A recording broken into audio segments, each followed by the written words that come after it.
Маман айылынын тургуну Шерик 8 жыл Орусияда аргыл тармакта эмгектенип, азыркы тапта дары чөптөрдү экспорттоочу жайды иштетип келет. Учурда мындагы продукция Орусияга жөнөтүлүүдө. Ишкананы кеңейтүү жагы колго алынып, дары чөптү кургатуучу дагы кошумча жай курулуп, келерки жылы ишке берилет. Ишкердин жылдык кирешеси 2 миллион, сезонго жараша 6 миллион сомго да жетиши мүмкүн дейт. Эң башкысы үй бүлөсүнө жакын өз мекенинде иштеп жатканына кубанат.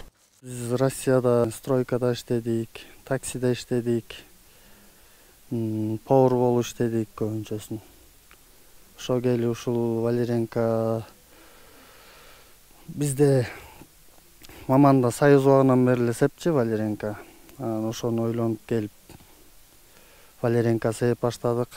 Быйыл 3-чү жыл буюрса. Ошол сеп 1-чи жылы эле до конца чыгып көрөлү деп кургатып сатып көрдүк.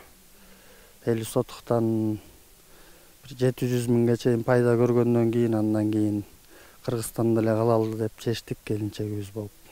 Кыргызстаныбызга салым кошуп, колдон келген аракетибизди кылсак.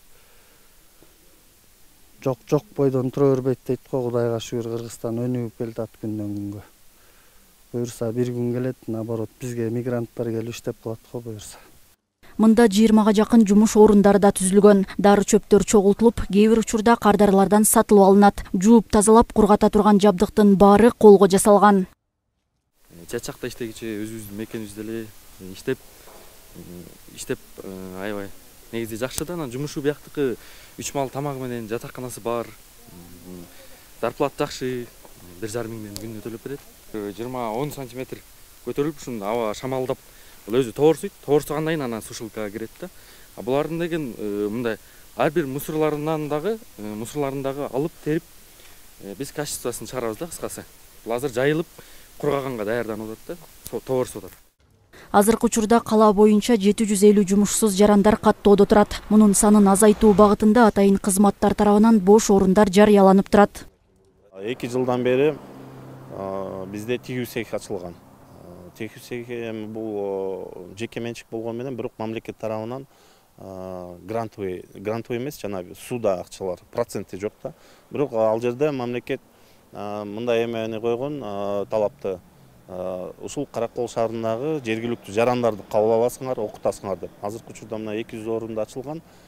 Ошол жерге биз тараптан былтыртан бери бир 90-дан ашык жумушсуз жарандар жибергенбиз. Азыр ярмарка вакансияларды өткөзүп атабыз. Бул дагы миграцияны токтотуу, алдын алуу максаты болуп атат да. Былтыр мына ушул май айында өткөзгөнбүз. 700гө жакын жумушсуз жаран бизге ошол катышты. 68 жаранды биз уже иш менен камсыз кылганбыз. Жол салуу боюнча дагы ошол жерге жиберип атабыз. Ошондой эле мынакей мусороперерабатывающий таштанды кайра иштетүү завод ачылып атат. Аякка дагы сурет алып болуп атат.